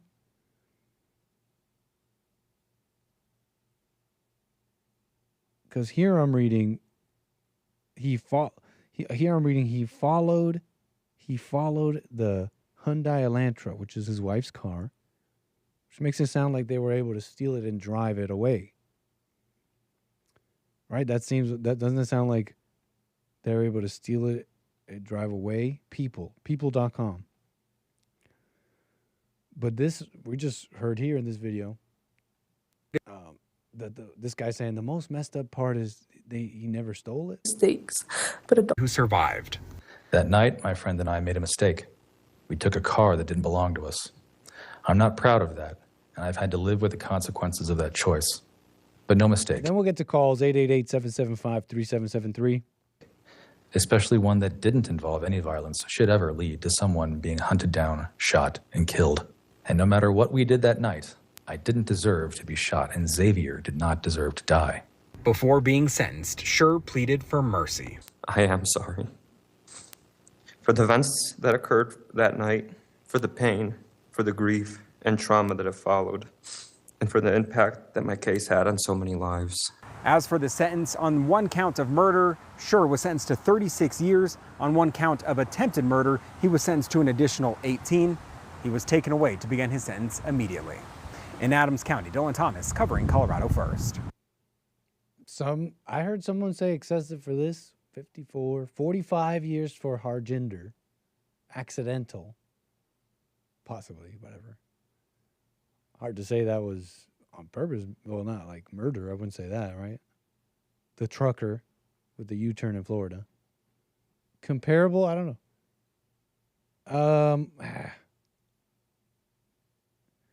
Schur was awakened by a car alarm outside his apartment around 11 p.m., July 5th. Then 27-year-old, the then 27-year-old grabbed a pistol and ran outside to his Hyundai Elantra, where he spotted two people dressed in all black. Schur confronted the individuals, but the would-be carjackers fled in another car. The sergeant gave chase in his car and fired multiple rounds at the teens. The fleeing car crashed into the backyard fence of a home 4 blocks south of Schur's residence. There you go. That's from New York Post. I want to get to Troy, Los Angeles. How you doing, sir? Troy, let me unmute you. Hey, how you doing? Welcome. I'm doing well, man. Yeah, that story's wild, man. I read about it and I thought, can't be trying to steal people's cars, especially retired military. Yeah. Not good. And then I read the details that he chased after him. I was like, well, that's not normal. That's not normal behavior. That's not what you're supposed to do. I can't justify. I can understand how he caught a big rap. I mean, they're minors, and you can't chase them down. You just can't. Whether we think you should be able to or you shouldn't, it's the wrong decision. Yeah, so you're familiar with the story a bit. Yeah. Maybe the guy was listening to too much rap music and not enough Tool. Yeah, what do you think about that? I mean, look, I think you and I have had a conversation about the music thing before, but you know, I'm not anti-rap. I'm not a huge rap fan anymore. When I was younger, I liked some rap, you know, and I honestly just think like this idea that rap is uniquely evil, and that especially that it uniquely shaped like black culture. It's rap culture. It is like black culture, it's rap culture, it's inner city culture, it's low income culture. I wish people would just be honest, like, for whatever reason, and I'm not saying I have the answer, it does seem like black people have like a lack of ability to control their more violent urges when they get ramped up. I don't know why. I could make some very controversial opinions about it, but I won't do that on your show on YouTube. But like, thank you. You know, this idea that it's rap music. Look, I grew up listening to Eminem in the early 2000s. It's like some of the most violent rap music ever. Okay. I've never felt the need to shoot someone. I've never felt the need to rob someone, steal their car. I've never felt the need to, I mean, you were talking about it earlier. I've never felt the need to, like, I don't know, slam a dude on his head and then punch his unconscious body 20 plus times. Yeah. And then, like, repeat myself over and over afterwards. Like, I know B word. They playing with me. Like, That's what crazy. makes a person do that? I don't know, but I don't think it's like a trap beat with words that rhyme over top. Like, I just am not convinced That's of already that. more honest, man. And I personally, I personally wouldn't take it to.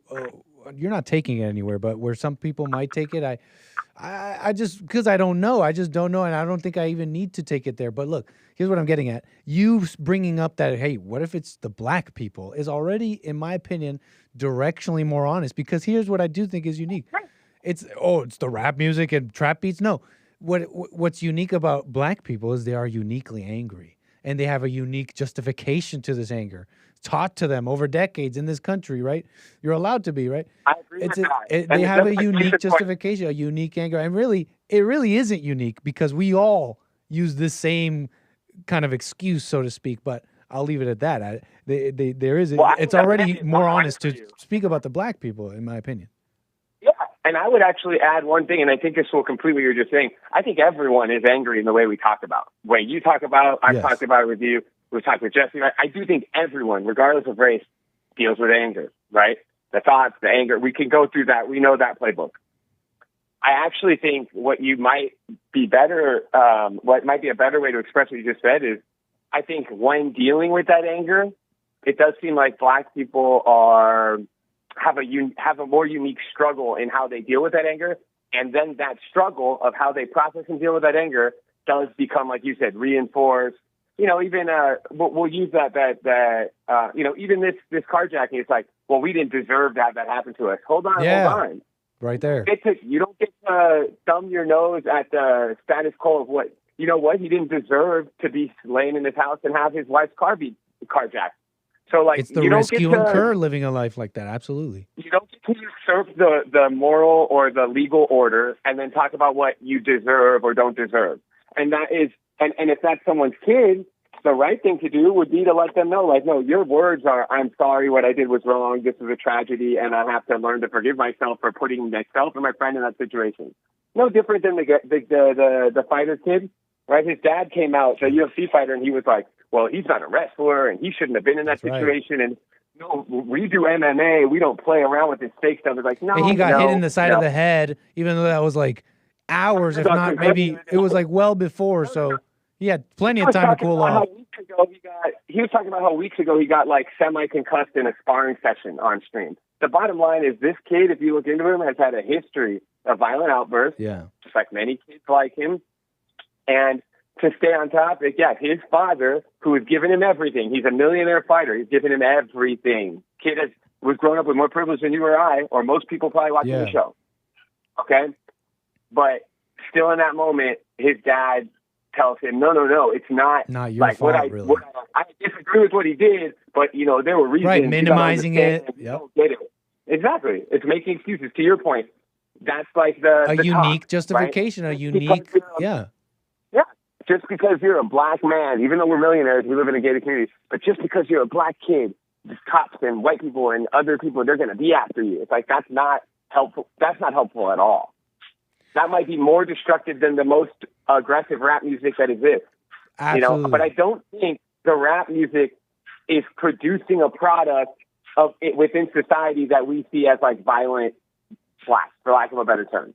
I do think that the community is violent, and they create this art form as an expression of the violence within their community.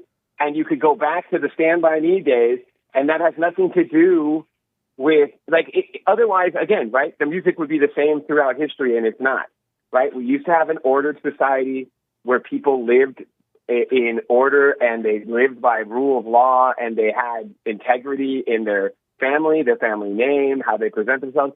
Society across the board, we lost that. Not just black communities. Maybe they got hit first or early on, but I mean, people wear pajama pants and slides to the market. That's true. You know what I mean? They fly in pajamas. You used to fly in a suit. So society is like moved away from this Stand By Me commit. We got Jesse talking about slut makers and sluts. It's like, that's all part of it too. Yeah. So yeah. I think and the young people, I mean, they all speak like Drake, like Jamaican patois. It's like, what are you? You're a brown guy in Brampton in the Peel Dufferin region. Why are you speaking like a Jamaican? That's got to hit harder for you. That's got to hit harder for you coming from Canada. Yeah. Every time I hear a guy in LA and he's like, "Hey, what's up, man? What's up? Hey, yeah." I'm like, "Bro, you are from Ohio. You're from Ohio. I don't understand why you're talking like this." But I don't think it's unique to the music. So I think the culture is a reflection of our society, and society is a downstream reflection of our beliefs. Same with politics. Like, I believe our beliefs shape our politics, shape our culture, shape our society, and you see it. Interesting, man. You see it. So real quick on the Space Force thing. So you think, that guy went too far. That was nuts. Just to wrap this one up. You can't get in a car and chase after two preteens. I don't care what they did. Like, maybe you want to. It seems like that to me. Maybe you want to. And I could totally empathize with wanting to, right? The same way when that guy smashed the beer can on the dude's head, the wrestling thing. Yeah. I get in that moment being like, I'm gonna punch this guy 20 times while he's unconscious. In the moment, if he had done that, I would have been like, honestly, not as bad. Because I understand not being able to remove yourself from the moment. But it's not the right thing to do. And getting in your car. Think about what you have to do. Someone's stealing the car. I come out. I scare them off. Then I what? Do I have the keys? Do I go get keys to a new car? Am I chasing him in this car? I have a gun. I bring the gun still. What is my end goal here? And then he's like shooting at him as he's driving. Like, that's super dangerous. Can't have that. Yeah, it seemed great. I'm willing to hear people out, but when I heard that detail, I'm like, oh, I had no idea about the true story. Looking into it, I'm like, okay, I really had no idea about the details of the story. Thought you guys would be equally fascinated. Well, thank you, Troy. I agree. And look, and I'll close with this. I'll let you go. It's like when I first started listening to the show, you were talking about the immigration stuff and some of the Jew stuff and the anti-life. Mm-hmm. I think in general, we see a trend, especially on these smaller, or these smaller communities we see pop up on live streams on the internet. I think in general, and I think it's a good trend that's moving in a good trending direction. I do like that people are less afraid to just be bluntly honest, my call included, right? Maybe this call 2 years ago, I would have hedged some more things. But I also think that because we all do struggle with anger, like we've discussed, it's very easy. It's very easy to see a thing like 2 young black kids tried to carjack a military veteran and he killed them, and then they gave him 54 years. That's because it's racist. Because they hate the. It's like everyone's no different. Hey, this white man with a beard smashed a young black king with a beer can, and of course he did that. He deserves it because that guy who hit him with the can, that's racist, and he hates. And it's like, we're getting very balkanized as races, as peoples, and a lot of people, because they struggle with anger, they need a simple outlet, and they need a simple answer. It's rap music. It's this black guy. It's this white guy. It's this dude. It is complicated, and there is truth in all of it. but we do have to be more honest about what's happening. We can't remove blame, right? Like a lot of those visa laws, the people who are talking about the stuff that I won't mention on your YouTube channel, so there's truth there, but it's buried. You got to really like remember to stay calm, and that's how you're most effective. If that man would have been calm, he would have saved the car. He would have prevented an issue in his home, protected his wife, his property, and he wouldn't be serving the rest of his life in jail. But he didn't stay calm. He was a slave to the emotions, and he's paying the price. You can't drive down two preteens and shoot at them in a city in like a suburb. You can't do that. That sounds definitely. That sounds illegal. That sounds highly illegal. Yeah, wrong crime. Don't do it. But yeah, man. I mean, I just wanted to let you. Man. I wanted to share a couple things, but I appreciate it, man. And Call me keep again, going, sir. and don't listen to too much rap music, okay? Yeah. Well, it's too late for me. I'm already black as the Aces fan. I don't know. It's too late for me. But there's still hope for all of you. Call me again, man, sir. Have a good day, Nick. Have a good day. Peace. 888-775-3773. William, number 7, the 7th one. How you doing, sir, on the air? Hey, Nicholas, how are you, man? All is well, man. Sorry about the accent. I can't help it. I heard something about the Jamaicans. Yeah. Anyway. The patois. Hey, the badman. What's that? The badmans. You're talking about the badmans? Yes, sir. The badmen. Yeah, people say, hey, Nick, Something you're like a that. badman, right? You're from Toronto. Right. So, hey, I heard you guys talking about these 55 visas and all that, 55 million visas and all that. So I did some number crunching, and granted, I went to Google, and the first thing I Googled was what the population of America was right now, according to 2025 in the last census. And they say it's 340 U.S. population. million. Yeah, they 326. said 340 million. Okay. And then I asked if that included children, and it does. So basically, when I looked up all these numbers, I asked how many Americans are disabled, and that number was 44 million. Okay. How many of our population is 65 and over? That was 62 million. There was a percentage of who own their own business. That came out to be approximately 23 million. People who are 18 years and younger, who are minors, are 74 million. 19 million people are in higher education, either college or university. And of that, 15 million were Americans, 4 from abroad. And over 560 million Americans are institutionalized, whether it's in prison, jail, crazy places, maybe a crazy house, whatever. So when you add all that up, 55 million, we do need other people, because that's why I didn't even try to do the calculations of how many are stay-at-home moms or who don't want to work or because of their religious stuff, Oh, and then did I say disabled was 44 million? So when you do all the math, it's kind of crazy, man. You're saying when you do the math, you're talking about who's left that's like a worker. Right. What's left of our American population? So either like. And what number is that? Oh, I'm driving. I'm at work, sir. Oh, okay. So I spit it out in case I'm missing some. Now, granted, some minors work. Some people at 15 years old work and have a job. I also asked, they said there's 163 million jobs that are in the U.S. Economy. In other words, that's how many jobs America has. And then I think the unemployment said it was at an all-time low at 4%.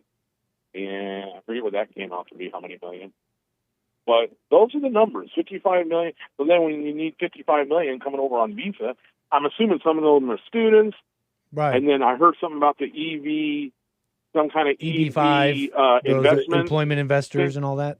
So to me, those are probably the people that are like owning the gas stations. I can't speak English or barely. And they come from, but you can tell they're from money in other countries. And so they're here owning businesses and making money that way. So, yeah. I'm not familiar. So very interesting when you put all those numbers together. So you're saying there's only a small fraction. I just want to go back to a statement you said, and then you can continue about. You said we need who? Sure. We need who? We need foreigners, like we need immigrants? Well, no wonder we do. Yeah, I'm just saying you're saying there really is a small fraction of the workers, the ones who are producing and all that. Yeah, because then that's crazy. I mean, now what percentage of that 44 million are truly disabled and are just lazy and claim to have back pain? You can't prove it. I mean, I knew people in the military that would malinger. They would say they were in pain, and they always said, "Well, it was told 30 years ago when I was in, or 40, that back pain was something doctors couldn't really verify. If you told them your back was killing you, well, then it was, and there was not a lot you could do." So there's a couple things people would say to get out of work. We call them malingerers. Because, wow, I didn't know this. I guess I just didn't really sit down and think about it. Even kids will do that. Yeah. Kids will figure out what they can tell the nurse so they can go home. Can't really, I got really bad stomach cramps and I threw up. Well, if you threw up, you're out of here. And yet no one has to witness it. You can just tell the nurse you went in the bathroom and threw up, But, yeah, so, I know that because I may have a kid that does it a lot. Not a lot, but it's done it in the past. Yeah, pretty interesting. But you don't know that. So you were doing some of the math. If you had to guess, what's the actual labor force? How many millions? So 62 million are of the U.S. population are 65 and over. And I know. Right, but like if you have to put it at millions, how many millions are working then? What is the actual labor force? If you had to guess, because you said you didn't do the math for that. No, I'm not guessing. I looked that up too. It's 163 million. Okay, yeah, because I just looked it up. Yeah, more than I was thinking when we were initially talking.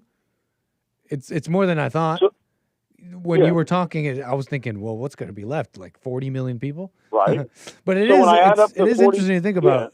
Only 170 million are supporting this like 360 million population. 44 million. So if I add up to 44 million disabled, 62 million.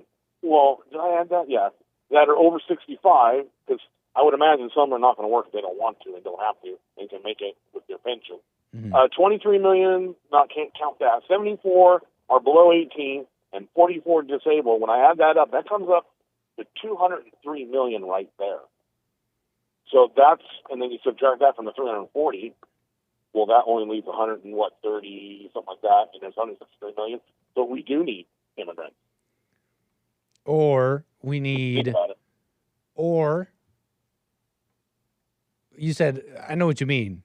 Like you're saying that's why these people are important. And like I said, I just had, Nick, I just had this thought 20 minutes ago because of the conversation you were having. And so then I pulled over, Googled these numbers, and you started thinking about it just now. That's why I'm putting it out there. Yeah, no, it's interesting. Maybe they can crunch some numbers. Maybe Derek's really good at numbers, or maybe Hake is. But yeah, and like I said, I know there's overlap between these. Like there are minors that work, and I know there's people who are way over 65 that work.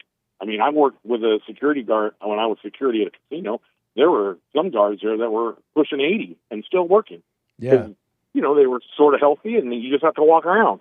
And so that's a good way to stay alive. It'd be nice to see some creativity with all that. It seems like we're constrained, right, by more than just, by more than just. They say, oh, you got to bring in these people.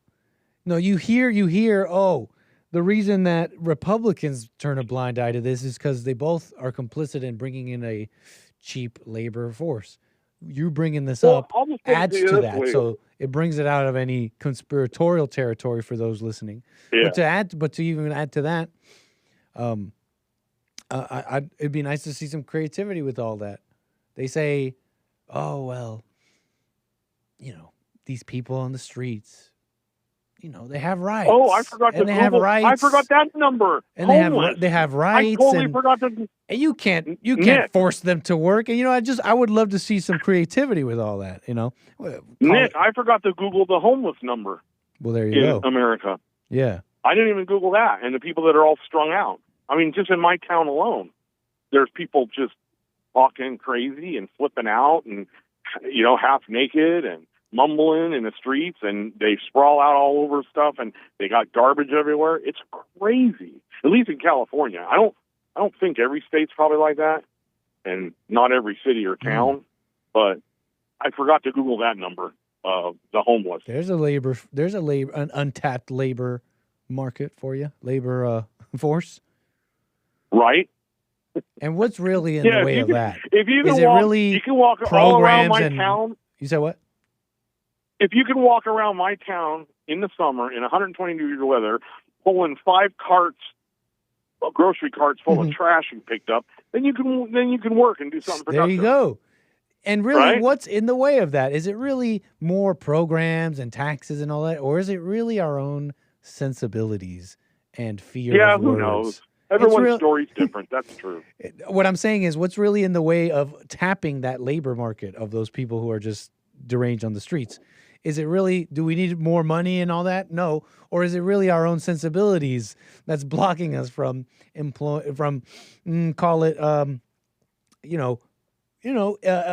convincing them, coercing them to work? Right. What's really in the way of that? Well, Is it and really? It's really our own sensibilities, our own. Well, and the bigger question is, when it comes to science, if you talk to psychiatrists and psychologists, they're going to say, well, they're mental, but no one ever wants to equate the spiritual part with any of that because it, quote unquote, doesn't exist according to science, yet it does exist. And so, yet they fail to integrate it. So at what point is the spirituality part of actually maybe the whole problem on why the world is the way it is? It might even be proof, the fact that we ignore the spiritual part, we're getting what we deserve, our country. Maybe that's why JLP's right. True say. You know what I mean? Yeah, all right, man. well, those Appreciate are just my it. thoughts. I'm going to let you go because, Yep. again, I got deliveries and work to do. Get her done, William. We're at the end of the show anyways. I appreciate your call, man. Call me again. All right, man. Peace out. All right, amazing. 888-775-3773. A couple super chats. I think one more call. And then we're, already at the end here. Incredible. You guys see Mom Donnie? Mom Dummy? Mom Donnie. Jesse calls him Mom Dummy. Trying to rep out this 135. Having trouble. Did they not check? Has he never bench pressed before? So he doesn't know? Because I see a plate. He's rocking a plate on the end of this bar here, buddy. Not messing around, kind of getting into the beginnings of strength. So if they just threw a full plate on the end here, kind of like what, total newbie? I don't know. They kind of set him up, personally. I don't know if he was thinking, one plate is where you start, right? It's just one plate, right? Or something. I don't know what he was thinking. But I don't know. Maybe they just overestimated him, obviously. Because he must have been a newbie and not known his own power level. He must have no knowledge of his own power level because you would know, okay, that's one plate. Yeah, I don't know. He was unable to do, they had to help him with like 2 reps here. But what I'm saying is, this is not like, let me just pick people off on the street, guys on the street, just people walking on a random New York street. Yeah, I think many would have trouble. It's 135 in total. I don't know. I bet you the vast majority, how do I put this? Like I bet you the average guy would be able to like 1 rep this thing. Like 1 rep it, or just push it, just 1 rep it. 1 plate. It looked like he was having a lot of trouble. I don't know if that's just me. Move up in the pole! Yeah! But what I'm also saying is I'll give him this. It's a plate. It is a full plate. It's the beginnings of strength. And I wouldn't say that you could grab just anybody off the street and be able to do 135 for reps. Although it doesn't look like he was able to even do 1.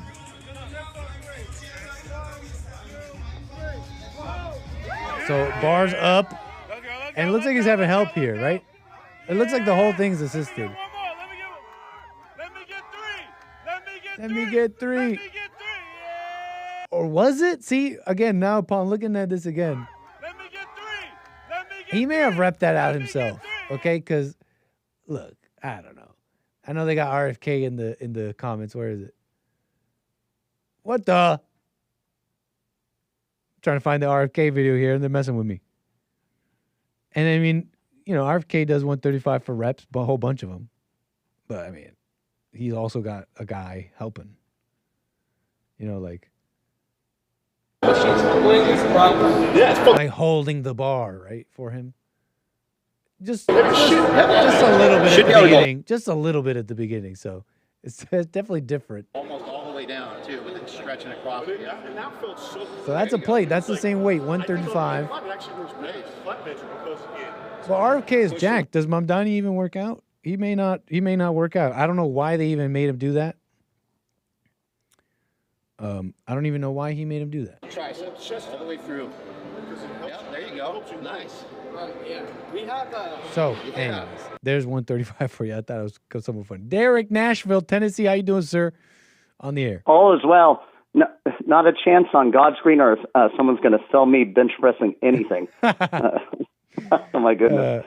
I had something cool happen. I just thought I'd share. I'm taking a bit of a sojourn at my parents', with all that mess that happened with my house. That's and right.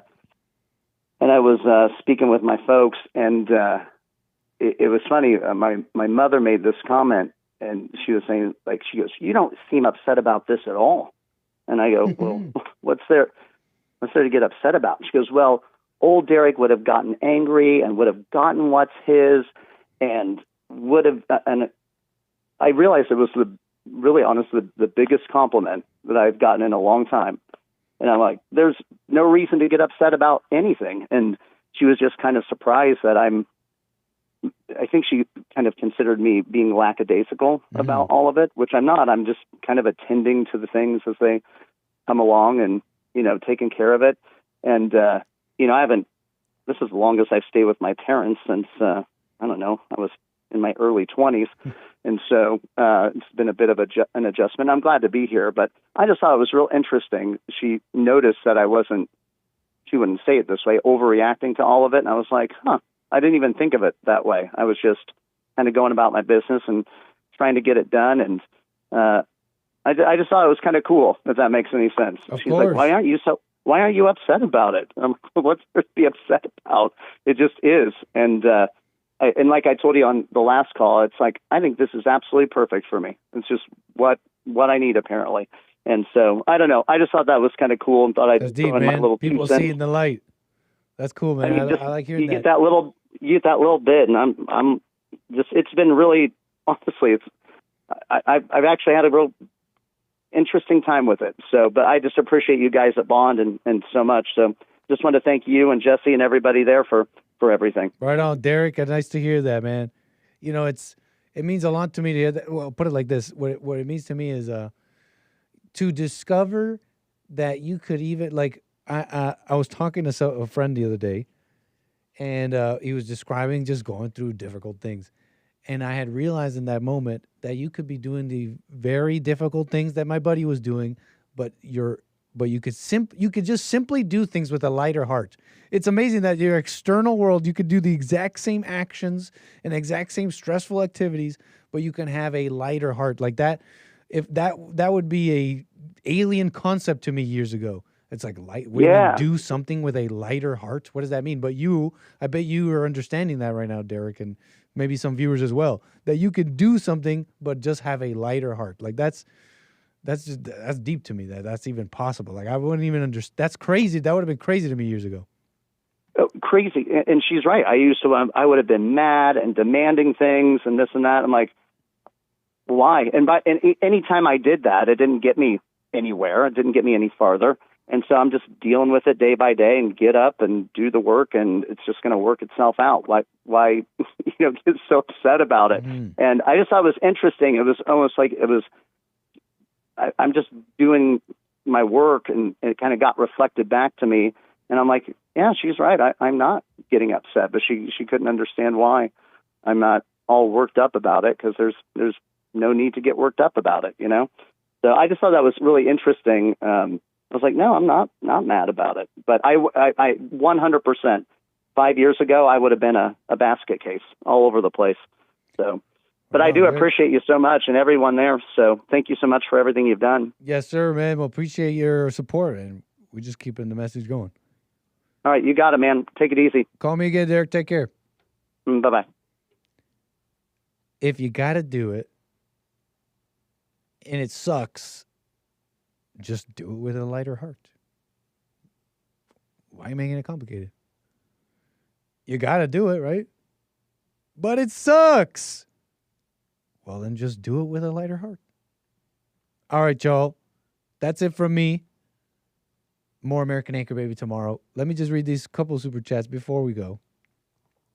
I believe we have some. Tim, man, thank you for your support. Thank you, Hate Report. No messages there, but thank you for all your support, folks. All your Rumble rants, all your coffees. Buymeacoffee.com/anchorbaby. In fact, thank you for that. Buymeacoffee.com/anchorbaby. Eric, I will get to yours. How about Friday? But other than that, folks, that's it from me. More American Anchor Baby tomorrow. But for now, take care. Pace. Oh, Lil Nick too. He's got to say bye-bye.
The views, information, thoughts, and opinions expressed during this show are the individual's own and do not represent the views, thoughts, and opinions of the JLP Network or Bond. Their appearance on the program does not imply an endorsement of them or any entity they represent. The material and information presented here is for general information purposes only. The JLP Network and Bond name and all forms and abbreviations are the property of its owner, and its use does not imply endorsement of or opposition to any specific organization, product, or service.